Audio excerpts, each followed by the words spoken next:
Halo semuanya, apa kabar kalian? Semoga dalam keadaan baik dan sehat ya. Pada kesempatan konten kali ini kita akan membahas topik fisika yang baru yaitu tentang energi dan work done. Ya, jadi seperti biasa silakan download worksheet kali ini di kolom di link di deskripsi di bawah ini dan kita akan lihat ya guys ya soalnya seperti apa. Soal untuk kali ini cukup banyak yaitu soalnya esai ada 16 nomor dan kita akan bahas masing-masing jawabannya di konten kali ini. Kita akan lihat ya dari nomor yang pertama. Kita baca terlebih dahulu untuk nomor 1A. State what is meant by work done. Jadi rumus work done itu kalau secara kita lihat formulanya, work done itu dengan simbol W itu rumusnya force dikalikan dengan distance. Distance ini atau displacement ya, biasanya saya menyebutnya istilahnya dengan displacement ya, tapi ini saya lihat dari kunci answer-nya itu force dikalikan distance, tapi yang searah dengan force-nya ya. Kalian bisa perhatikan di sini ya, distance move in directions of applied force ya. Jadi kalau kamu bisa menggambar diagramnya, misalkan kamu memiliki sebuah kotak, kamu dorong 10 Newton ke kanan, jaraknya berpindah misalkan 1 meter. Nah, seperti ini. Nah, berarti usaha yang kamu lakukan atau work done, ya itu bahasa Indonesianya itu usaha ya, yaitu 10 dikalikan 1, karena arah perpindahannya itu ke kanan sesuai dengan arah gaya yang kamu apply ke box itu, seperti itu. Ya, jadi tinggal 10 kali 1. Ya. Units untuk usaha itu adalah joule, ya sama seperti energi. Nah, sebelum masuk ke soal 1B, saya akan jelaskan lebih detail ya. Jadi dalam term di fisika, work itu adalah sebuah energi yang ditransfer dari atau menuju sebuah objek ya. Dalam hal ini, dalam contoh tadi itu box ya, melalui sebuah gaya yang terjadi atau mengakibatkan sebuah perpindahan seperti itu. Ya, jadi misalkan kalau ya ini ya, in the simplest forms, for a constant force aligned with the direction motions, the work equals to the product ya. Jadi perkalian ya dari force dikalikan dengan distance travel-nya, seperti itu. Nah, work done ini dia bisa positif, bisa negatif artinya. Tergantung dari arahnya, guys. Jadi tergantung dari direction dan arahnya. Kalau dia sesuai seperti ini, arahnya sesuai dengan arah perpindahan dan gayanya sama, ya plus. Tapi kalau ada yang dia berbeda, itu negatif. Contohnya misalkan work done by air friction atau air resistance. Nanti kita akan lihat contohnya di soal-soal berikutnya, guys ya. Jadi ini bagian definisinya terlebih dahulu di nomor 1A. Oke ya, kita akan langsung masuk ke soal yang berikutnya di 1B. Nah, kita akan lihat nih guys ya. Untuk nomor 1B,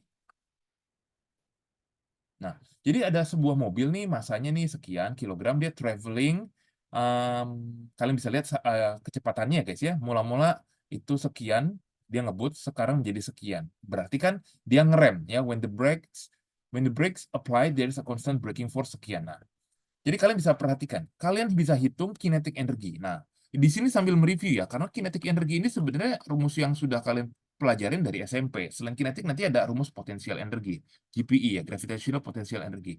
Jadi kinetic energi ini kalian harus hitung sebelum dan sesudah. Nah, sebelum ngerem itu yang ini guys, ya. Ya, cepet nih ya, besar, dan setelah direm jadi sekian. Artinya apa? Kalau kalian ingat, energi itu kan kekal, ya. Dia nggak bisa dimusnahkan, dia nggak bisa diciptakan. Dia hanya bisa berubah wujudnya, seperti itu.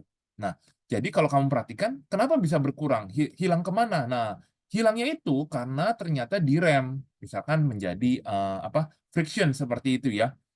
Dan nanti mungkin ada yang berubah menjadi panas atau menjadi bunyi seperti itu ya. Macam-macam ya. Jadi ini selisihnya itu adalah sekian kan. Nah, selisih ini disebut adalah work done guys. Jadi work done-nya itu rumusnya kan tadi ini. Nah, work done ini pengertiannya berarti adalah selisih dari kinetic energi yang tadi ya, yang awalnya cepat mobilnya jadi berkurang. Kalian tinggal masukkan itu selisihnya, saya masukin di sini ya, kayak begini. Force-nya tadi berapa? 3750 rata-ratanya dikalikan distance. Nah, kalian akan dapat distance-nya nilainya itu sekitar 85,1 meter, guys, ya, sesuai dengan kunci jawaban. Jadi ini jawaban untuk yang nomor 1 ya, guys, 1B. Oke, guys, kita akan lanjut ke soal berikutnya di soal nomor yang kedua, guys. Oke, kalian bisa pause untuk baca soalnya terlebih dahulu. Jadi ini agak nyambung dengan uh, topik kinematik sebelumnya ya. Jadi ini kalian diminta yang pertama average acceleration. Nah, Average acceleration kalian moga-moga masih ingat ya, kalian bisa menggunakan formula yang ini guys ya. Jadi acceleration itu V final kurang V initial dibagi delta time-nya. Nah, ini kan dia bilang kan from rest dalam waktu 2,3 detik mencapai sekian guys. Nah, sekiannya ini sudah dikasih konversinya ya. Jadi kalian tinggal hitung dapatnya adalah 16,3 guys ya. Itu untuk jawaban yang A. Bagaimana untuk jawaban yang B? Calculate the minimum average power. Nah, average power itu berarti kalian bisa hitung terlebih dahulu kinetic energy paling akhirnya ya. Kalau mula-mula kan ya ini EK atau KE ya. Before kan dia pasti 0. Karena kan at rest. Setengah MV kuadrat V-nya 0. Finalnya dia ada tiba-tiba sekian. Berarti kan ada usaha yang dilakukan oleh si mesin itu ya. Usahanya positif gitu ya. Nah, berarti di sini ada rumus tambahan yaitu power. Nah, power itu adalah rate berapa usaha yang dilakukan dalam satu satuan waktu. Jadi kalian boleh sambil catat ya, sambil nonton, catat konten ini, power itu rumusnya work dibagi time ya, work done over time, di mana power itu satuan unitnya adalah watt guys ya. Di sini kita dapetin sesuai jawaban 3,1 kali 10 pangkat 6 watt, atau kalian boleh tulis 3,1 megawatt ini guys ya. M besar guys. Nah kayak gini, ini boleh. Nah, bagaimana dengan 2C? Nah, suggest why the power is in yang tadi kamu hitung di B itu minimum. Kenapa disebut minimum? Karena sebetulnya ini kita hanya menghitung secara theoretically. Karena sebetulnya in reality, ya kalau kamu buat theme park seperti ini ya, pasti ada yang namanya nanti friction, air friction, ada nanti berubah menjadi sound energy, heat energy. Nah, itu kan nggak bisa dihindari. Nah, jadi ini minimum segini gitu loh. Jadi kalau misalkan ada semua hal ini kita perhitungkan, itu pasti speed akhirnya tuh nggak 37,5, pasti lebih rendah. Jadi kalau mau tujuannya 37,5, berarti ya ini minimum segini. Ya, harus lebih besar kemungkinan kalau reality seperti itu. Oke guys, jadi ini jawaban untuk yang nomor 2 guys ya. Kita lanjut ke soal berikutnya, nomor 3. Nah, nomor 3 ini tentang water fountain. Jadi intinya, kalian harus menghitung ya, calculate the minimum power output of the pump.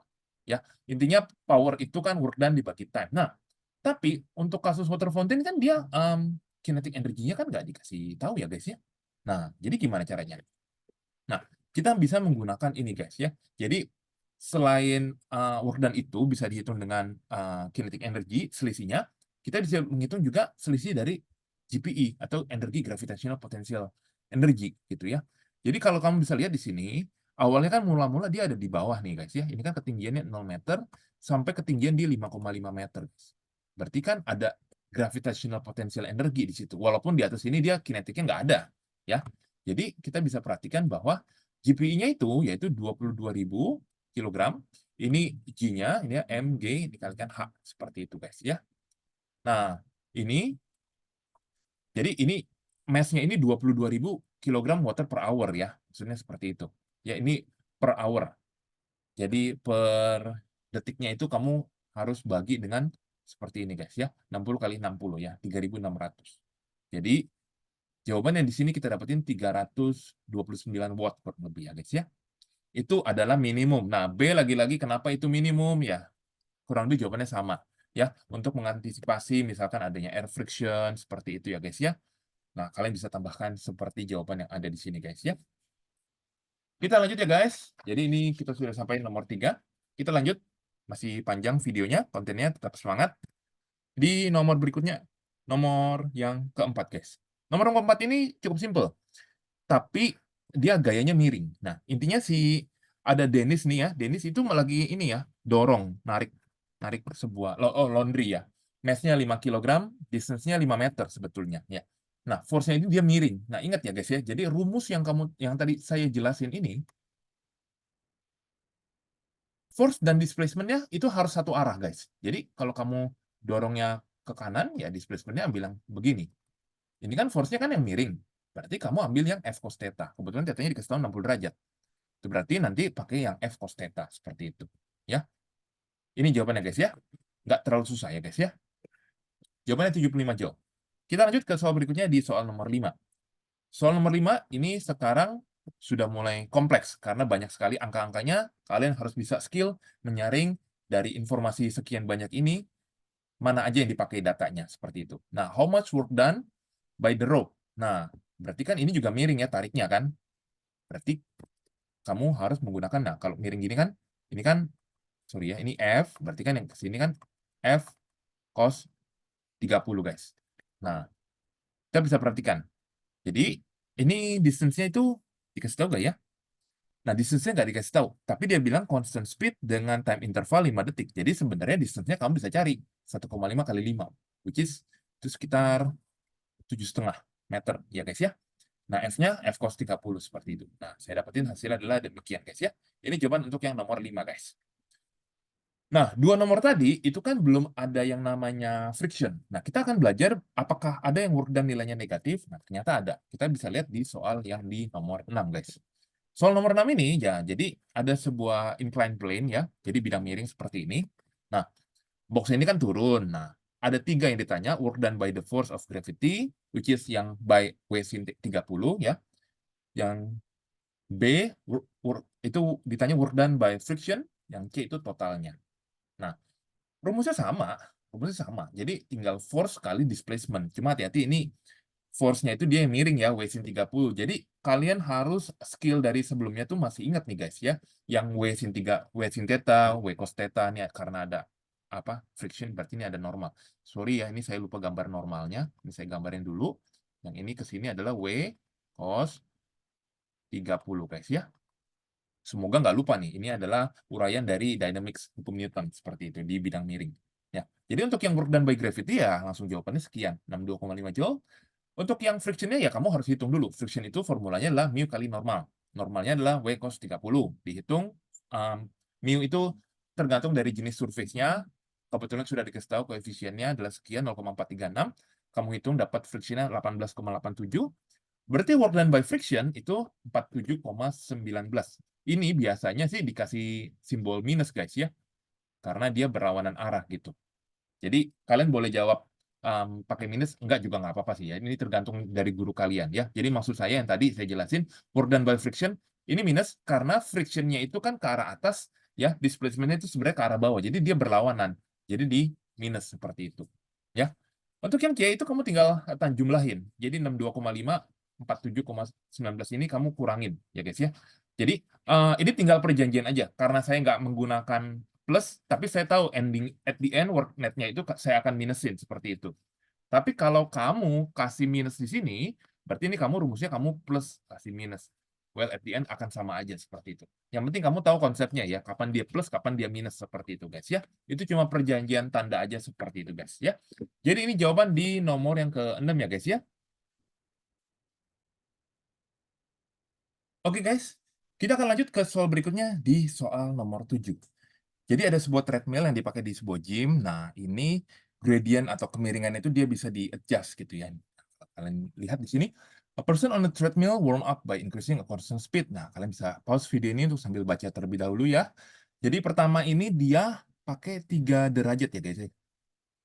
Calculate the additional power that his leg would have to supply when running 10 minutes with the treadmill at this angle. Nah, ini kan berarti miring nih guys ya.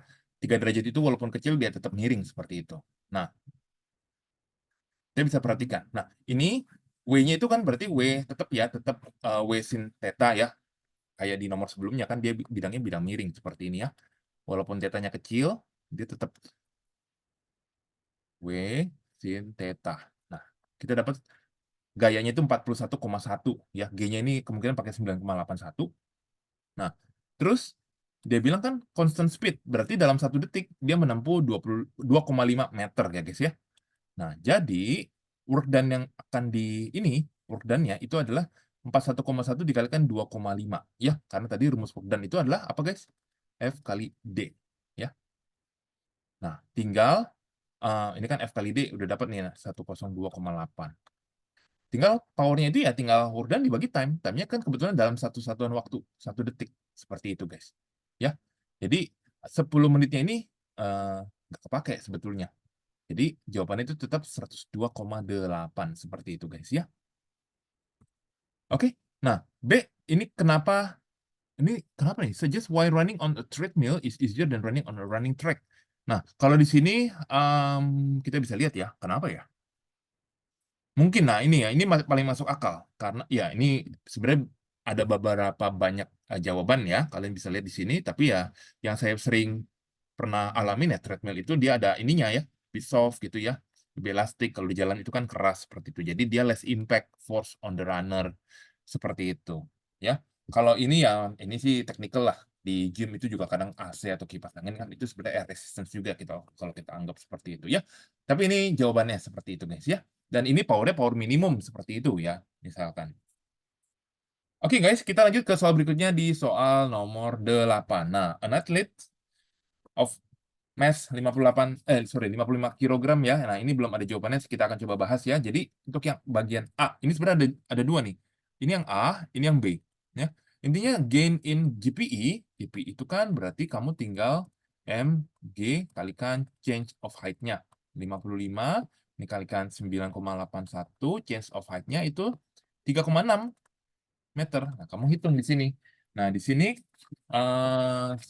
kita coba hitung bareng-bareng ya. 55 kali 9,81 kali 3,6 saya dapetin nilainya sekitar 1942,38 joule. Untuk bagian B, powernya itu ya tinggal work done-nya. Work done itu dianggap yang ini, guys. Dibagi time. Time-nya itu 1,8 second. Jadi dibagi 1,8. Saya dapatnya sekitar 1079,1 watt, guys ya. Ini jawaban untuk di nomor 8, guys ya. Moga-moga nggak terlalu susah ya penjelasannya. Kita lanjut ke soal berikutnya di soal nomor 9. Nah, how much work is required to stop an electron which moving? Nah, ini kan angkanya besar, tapi intinya konsepnya kan buat memberhentikan elektron, berarti kan kinetik energi akhirnya itu 0. Nah, kinetik energi awalnya berapa? Nah, kamu harus hitung dulu ya. Sehingga kan work done itu nanti kan tinggal dikurangin. Nah, seperti ini guys ya. Oke, nah seperti itu. Kenapa? Karena V finalnya mau 0. Nah, kita tinggal hitung dan masukkan hasilnya adalah demikian guys ya. 5,5. Ya ini sebenarnya ada minusnya. Minus itu cuma arahnya aja gitu. Menandakan arahnya ternyata ini untuk memberhentikan dia harus dikasih gayanya itu berlawanan dengan arah geraknya seperti itu. Ya, mau kamu kasih minus boleh, tergantunglah dari guru kalian. Kalian boleh tanya lah ya ke guru kalian bagaimana di sekolah. Jadi ini jawaban untuk yang nomor 9, guys. Kita lanjut ke soal berikutnya, soal nomor 10 tentang soal trampolin. Jadi seorang trampolin artis jump upward to the top. Oke ya. How fast is going as he lands? Nah, kita bisa perhatikan di sini ya. Ini saya anggap ini titik A, guys ya. Titik A ini itu letaknya ada di atas sini, guys. Di titik A ini, dia bilang dia tuh lompat vertikal ke atas. Dan dia ada di posisi A ini, tentu dia punya GPE. Jadi kita hitung, sehingga kita tahu mechanical energy, which is penjumlahan dari kedua energi ini di titik A. Kemudian how fast is he going as he lands on the trampoline 2 meter below. Semua itu akan dikonversi di titik B nih harusnya ya. Ya, titik B ini, ya ini sebenarnya ya formula SMP ini ya, energi itu kan yang tadi saya bilang nggak bisa musnah, nggak bisa diciptakan, dia cuma bisa berubah bentuk. Di B itu semua full only kinetic energi ya, kamu tinggal hitung aja VB-nya di titik B seperti itu. Mass-nya kan udah dikasih tahu, berarti kan mass-nya 62 ya, kamu hitung. Jelas lebih cepat lah, 7,76 meter per second arahnya ke bawah guys ya. Ini jawaban untuk yang nomor 10. Nah, challenge ada di soal ini. Kalian bisa pause, mungkin kalian boleh coba kerjain terlebih dahulu sebelum lihat jawabannya. Jadi nomor 11 ini, itu dia ada kaitannya dengan yang namanya parabolic atau projectile motion, seperti itu. Jadi, ada dua cannonball, yang satu ditembakinnya tuh ada sudutnya, yang satu itu 90 derajat dia tegak ke atas. Nah, ditanya maksimum height. Ya, secara logika yang paling tinggi ya yang kanan, gitu ya. Tapi kalau ditanya yang paling jauh ya yang pertama, seperti itu. Kita akan coba ya. Pertama menghitung maksimum height-nya, dan kedua total mechanical energy di ketinggian maksimumnya untuk masing-masing bola. Total mechanical energy ya.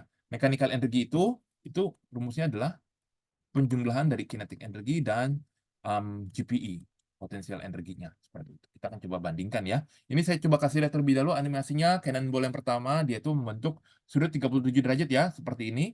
Ya tentu dia jauh, tapi mungkin nggak tinggi. Dibandingkan dengan cannonball yang kedua, dia kan ditembakinnya ke atas, seperti itu. Ya, jelas cannonball kedua pasti height-nya itu lebih tinggi kalau ditanya. Nah, yang cannonball pertama ini ya agak uh, agak lebih lama ya. Saya nggak bilang lebih repot, tapi lebih lama karena harus ngitung ininya dulu ya. review lagi ya guys ya, projectile motion-nya. Nah, ini kita hitung ketinggian maksimumnya, yang ini pakai rumus sumbu Y. Nah, kita akan dapat nilainya adalah 18.000 meter. Nah, sedangkan untuk yang bola kedua, ya langsung pakai kinematics. Nah, di sini kita dapetin nilainya itu sebetulnya adalah 50.000 meter guys ya. Jadi untuk bola yang sama, kecepatan yang sama mula-mulanya, ternyata bola yang kedua ditembakin tegak lurus dia jelas lebih tinggi. Ya. Nah, tapi bagaimana dengan total mechanical energinya? Kita bandingkan kembali ya guys ya. Jadi seperti ini ya guys ya. Mechanical energinya itu bisa sama guys ya. Kenapa bisa sama? Kalau bola yang kedua dulu lebih gampang nih. Bola kedua di bagian atasnya itu nggak ada kinetik. Kalian bisa lihat kinetiknya itu nol. Ya, dia hanya ada GPE. GPE-nya itu adalah demikian guys ya. M kali G kali H. Karena ini mencapai 50.000. Ya, 10 megajoule. Untuk bagian yang nomor satu, karena kan bolanya itu dia ada ada ketinggian, tapi dia juga ada speed. Ya, ketinggiannya jelas kita pakai yang ini guys ya, MGH hanya 18.000 dari jawaban yang pertama, dari yang A. Tapi untuk V-nya hati-hati guys, ini hanya Vx guys ya. Yang 800 ini Vx karena Vy di ketinggian maksimumnya itu dia Vy-nya 0. Ya, hati-hati guys ya. Nah, ini kalau di total energinya sama, 10 megajoule juga. Jadi sebetulnya kalau kamu ketembak di posisi di sini dan dia yang bola kedua di paling tinggi juga itu energinya itu sama seperti itu maksudnya. Ya. Jadi ini jawaban untuk yang nomor 11 guys ya. Kita akan lanjut ke soal berikutnya di soal nomor 12. Lagi-lagi soal nomor 12 ini juga require skill kalian tentang projectile motions. Nah, kita lihat terlebih dahulu. Ini saya sudah cari jawabannya. Jadi intinya untuk yang nomor yang pertama, jadi dia itu convex curve ya. Jadi dia bentuknya seperti ini. Oke ya, boleh seperti ini ya. Tapi kalau bisa agak melengkung ya. Nah, kayak begini. To the drop zone ya boleh lah ini atau agak jauhan seperti ini juga boleh seperti itu ya. Itu jawaban untuk yang nomor satu guys ya, yang A. Dua, show that the time taken for the supplies to reach the ground is about 4 seconds. Jadi ini kamu menggunakan formula yang ini guys ya. Jadi kalau saya sering kasih tahu yang ini rumusnya. Plus setengah G T square. Height-nya itu tadi berapa? Dia bilang kan height-nya 63. Ininya 0 karena ini di sumbu Y setengah kali G. Anggap G-nya 10 ya. So, kali ini ya tinggal kamu hitung T-nya itu tinggal 63. 63 bagi 5 terus di root square. Itu sekitar 3,54. Ya, approximate lah. Tuh ya, mendekati ya. Mendekati 4 second seperti itu. Bagaimana yang ketiga, kalkulasi horizontal? Ya, ini tinggal menggunakan ini ya. Ini persis semuanya tentang projectile motions untuk nomor 12A. Ya, saya nggak terlalu banyak bahas. Kita akan lanjut ke soal berikutnya di bagian yang B. Nah, bagian B, show that the change of GPE of the package during falls about 6 kilojoules. Seperti itu. Nah, kalau kamu bisa perhatikan di sini, 6 kilojoule itu dapatnya dari mana? Nah, ini guys ya. Kita tampilin terlebih dahulu guys. Nah, show that the change. Oke ya. Oke, saya coba tampilin terlebih dahulu untuk jawabannya guys ya. Nah, ini jawabannya untuk bagian yang pertama sebetulnya nih ya, sorry ya. Ini bagian yang B-nya nih guys. Jadi GPI-nya ini kamu tinggal hitung sebetulnya ya, tinggal M kali G kali H. Tadi kan ketinggiannya adalah 63 meter, mass itu paketnya 10 kg seperti itu. Ya, kamu tinggal hitung ya ini kurang lebih 6.180 atau 6 kilojoule seperti itu. Nah, show that the kinetic energy of the package on release is about 28 kilojoules. Ya ini tinggal pakai setengah MV kuadrat. Ya, kan V-nya udah dikasih tahu 75 ya, kalau nggak salah. 75 kita lihat dari soal sebelumnya ya, sorry. Oke ya tuh ya, 75 meter per second mula-mula itu yang Vx-nya. Itu tinggal cari aja. Seperti itu. Ya. Dapat rumusnya adalah sekian. Ya, sesuai sudah dibuktikan. Ini juga sudah. Determine the kinetic energy of the package on impact. Nah, jadi di bagian bawah ini kita bisa hitung sebenarnya dari jumlah sih. Jadi intinya begini. Maksudnya di sini dia punya yang namanya GPE. Itu sekitar 6 ribuan kan tadi 6180. Ada di bagian B. Terus dia ada speed, ya kan ada Vx-nya ke sini ya. Vy-nya 0, kalau Vy-nya sih 0. Vx-nya kan ada, berarti dia ada kinetic energy. Berarti tadi itu sekitar 28.125 Joule ya. In total itu sekitar 34 ribuan kan. Itu semua nanti di bagian akhir di bawah sini itu akan menjadi full kinetic energy, nggak ada GPE lagi ya. Totalnya sama 34.305 Joule. Seperti itu ya. Jadi determine the kinetic energy of the package on impact, maksudnya pas tabrakan di bawah seperti itu. Ya. Jadi ini jawabannya itu 34.300 Joule seperti itu. State why in practice the actual value for the kinetic energy on impact less than. Nah, kenapa ya? Kenapa malah less than seperti itu? Nah, karena work is done against air resistance. Jadi sebetulnya ini semua kan teori, jadi ada faktor air resistance friction yang belum dihitung. Jadi sampai di bawah tuh pasti nggak full segitu gitu loh. Pasti kan ada hambatan udara yang menghambat. Jadi mungkin hanya 30.000 seperti itu ya. Jadi kita nggak hitung. Nah, kita langsung ke bagian yang C. Most airdrops are not free fall and use parachutes. State why using parachute causes less damage to the package. Oh, jelas banget. Ya, ini tadi. Karena tadi yang sebelumnya kan ada air parachute. Parachute itu kan, kok air parachute sih? Air friction. Kalau ada parachute ya lebih besar lagi greater frictionnya. Jadi reduce the acceleration of the package, reduce the speed of the impact ya. Jadi intinya kinetic energy pas nyampe di bawah itu nggak akan sebesar ini. Karena apa? Karena frictionnya itu akan menahan lajunya dari si benda atau package-nya itu. Ya, guys ya.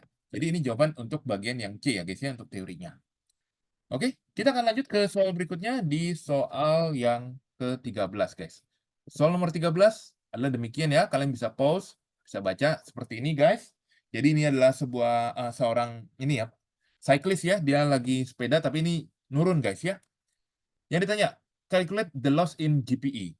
Nah, ini kita harus tahu height-nya berapa nih di sini. Berarti height itu kalau pakai trigonometri, ya ini adalah 40 sin 5 guys. 40 sin 5 itu 3,486 meter kurang lebih. Jadi untuk A bagian yang pertama, loss in GPE, ya kamu tinggal hitung MGH. Mass-nya berapa nih? Mass-nya 90, G-nya 9,81, H-nya adalah yang 3,486. Coba dihitung, saya hitung di sini sekitar 30, berapa tuh? 3.000 ya?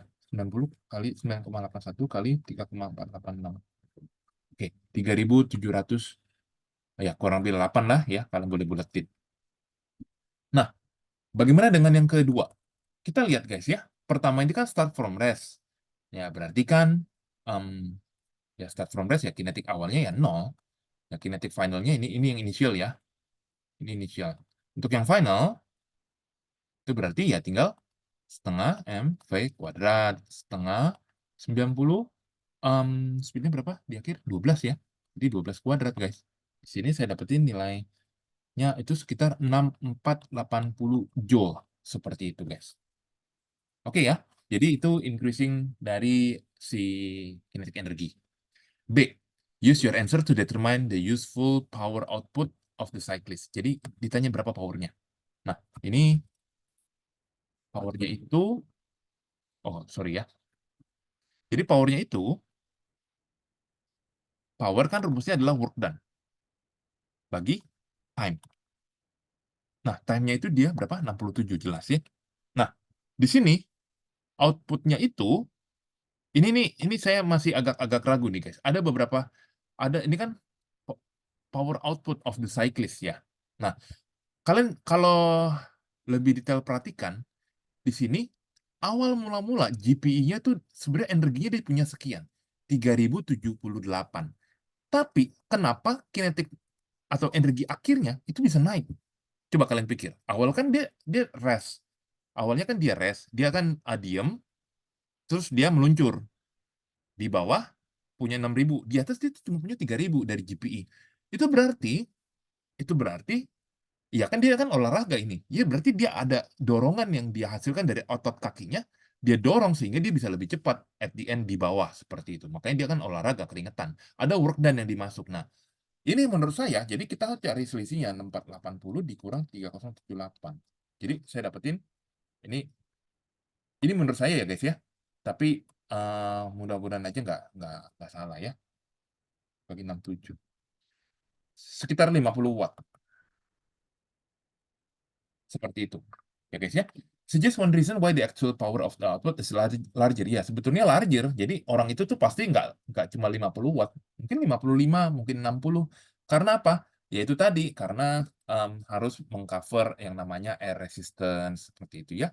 Jadi untuk yang nomor 2-nya ini kan nomor 1 ya. Jadi karena kita calculation exclude ya, belum memperhitungkan yang namanya adalah work done to cover air resistance ya, karena ini kita belum hitung. Jadi ya minimal 50 seperti itu. Oke, kita masih ada beberapa soal lagi guys, tetap semangat ya, tinggal dikit lagi kok ya, 3 nomor lagi.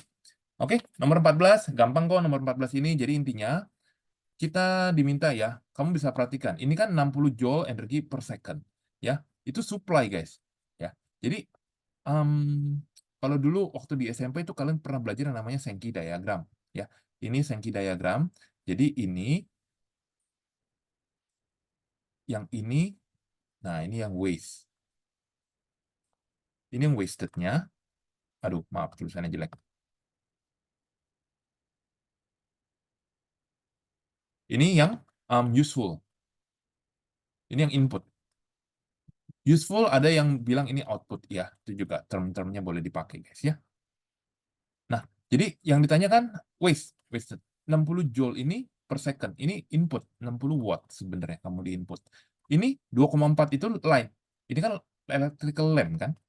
Jadi wasted-nya itu ya tinggal kamu hitung 60 kurang 2,4 ya.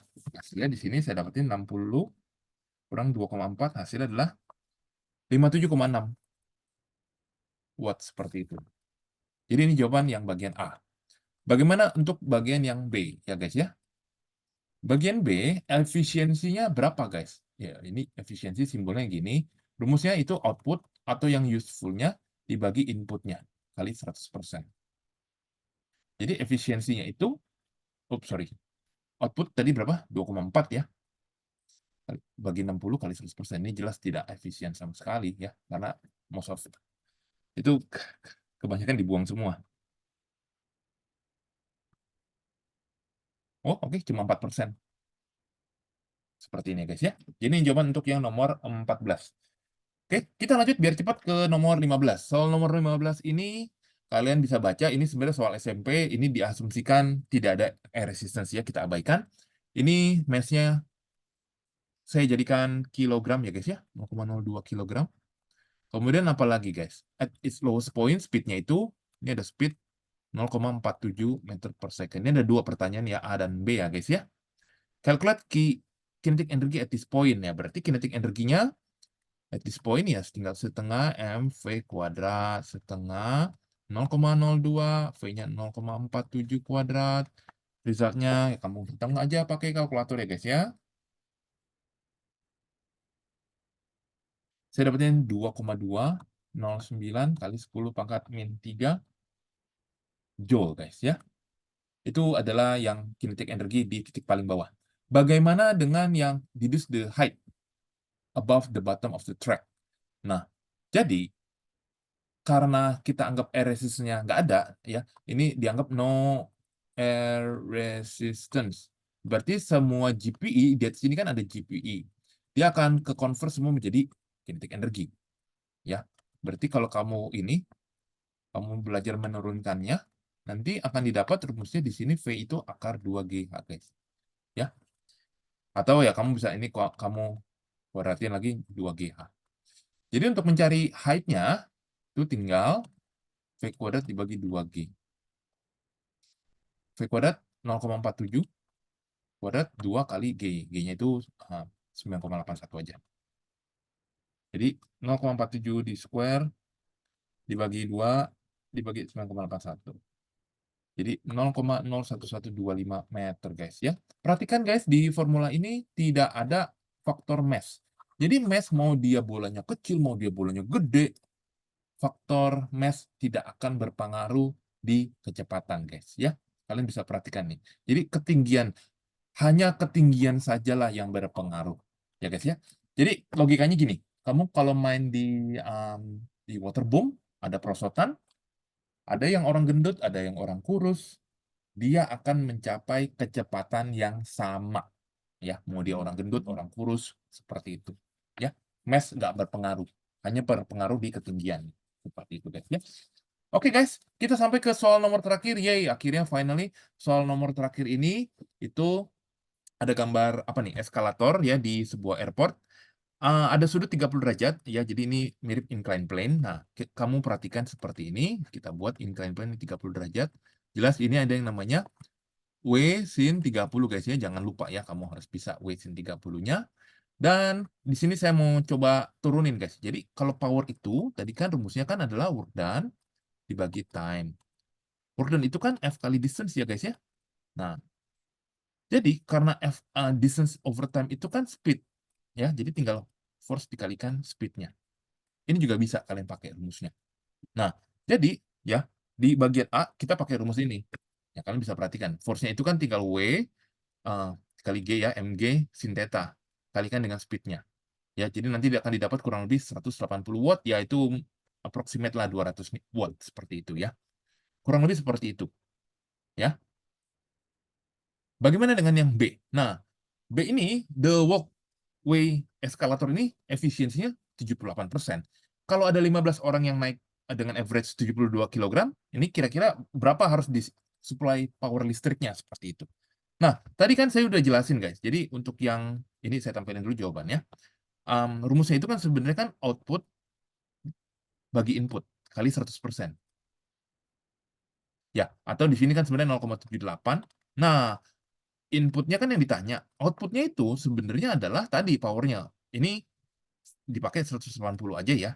Kalikan berapa orang tadi? Ada 15 orang gitu ya. Jadi kan untuk satu orang, dia naik ke sini, dia butuh listrik 180 watt. Kalau ada 15 orang naik bareng di situ, ya tinggal kali 15 outputnya.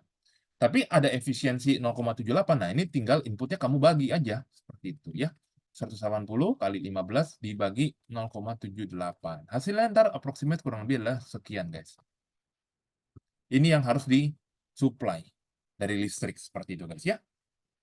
Oke, guys. Demikian pembahasan di konten kali ini tentang work dan energi ya di bagian yang pertama ini, guys. Silakan jika kalian ada yang ingin ditanyakan, boleh langsung ditanyakan di WA atau di kolom komentar. Kita akan ketemu di next video untuk membahas soal yang lain. Terima kasih.